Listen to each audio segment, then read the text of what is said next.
This tip is the missing link that explains why you're struggling in your nursing pharmacology class. I'm Nicole, a professional nursing tutor with over 15 years experience, and I help you get through nursing school confidently and calmly.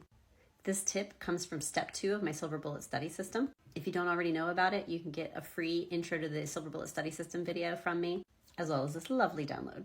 Here's your nursing pharmacology tip. When you're trying to figure out what a medication does, you are not talking about what the therapeutic effect is, and you are not talking about the reason why you're giving that medication. Instead, you need to be thinking, what is the mechanism of action for this medication? I'm going to give you an example, and then I'm going to explain why this is the missing link.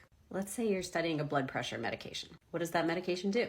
It does not lower blood pressure. I know you think I'm crazy for saying that, but that's just a side effect of what the medication actually does. Instead, what the medication might do is cause vasodilation, so there's more room in the blood vessels. Now, because there's more room in the blood vessels, blood pressure decreases.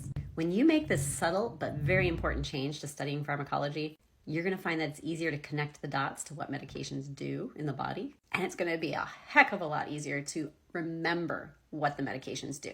It's also going to be easier to remember the complications of a medication because everything flows from what the medication really does, which is that mechanism of action. Stack that on top of your step 1 foundational 15 studying that you do to review before you even start the mechanism of action, and your nursing school studying is going to become so much easier. Your retention rate is going to go way, way up. And you're going to finally be studying in a way that you're actually being tested. Because at the end of the day, you're being tested on clinical judgment, not facts. So being able to study based on what the mechanism of action would result in is helping you practice your clinical judgment. Make sure to give me a follow so you can get more nursing school tips. And don't forget to grab your free video about the Silver Bullet study system.